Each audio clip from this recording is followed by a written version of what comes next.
was a young boy who was visiting his grandfather in his house by the big green meadow.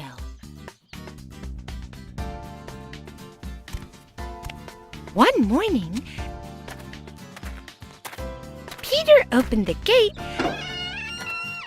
and walked out into the meadow. He was looking for his good friends, the little bird and the duck. When he found them, they were squawking about and flapping their wings, arguing about who was the more talented bird. "I'm a better bird than you are because I can fly." "No, I'm a better bird because I can swim." The little bird and the duck were so distracted by their argument that they didn't notice the cat sneaking up on them from behind. "Watch out!"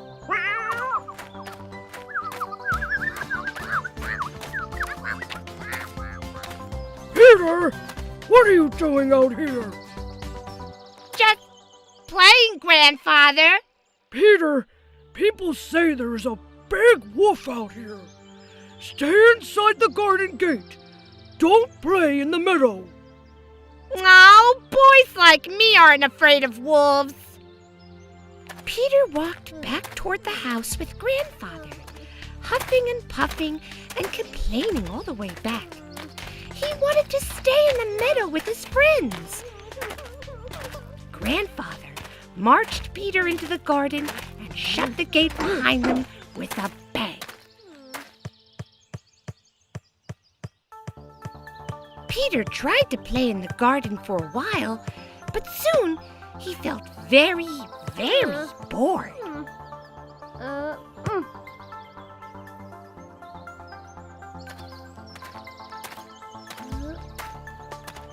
"I want to go back in the meadow with my friends. I'm not afraid of any wolf."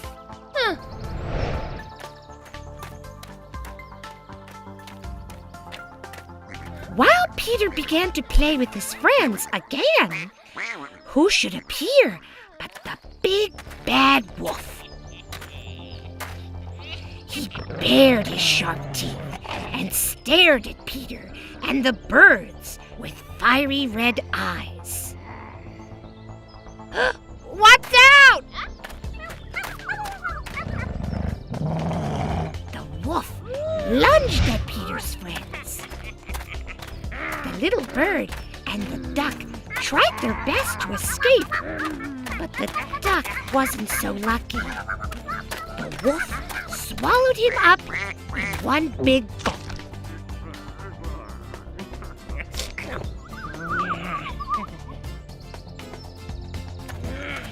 "Help me, Peter!" "I'll catch this wolf if it's the last thing I do!" Peter climbed up a tree as fast as he could. He made a lasso out of a long rope. "You distract the wolf, little bird." While the wolf watched the bird fly in circles over his head,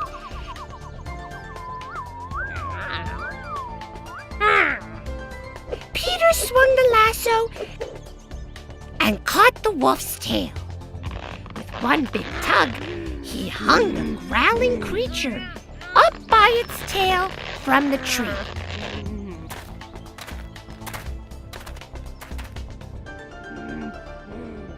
There's that pesky wolf. We've been looking for him all day.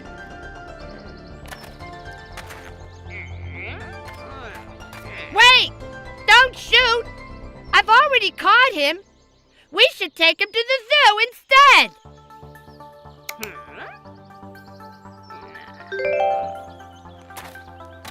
The hunters took the wolf down from the tree, put him in a cage, and began to parade him away. Just then, Grandfather came looking for Peter. He did not know what to think. Peter had disobeyed him. But, on the other hand, he had caught the wolf.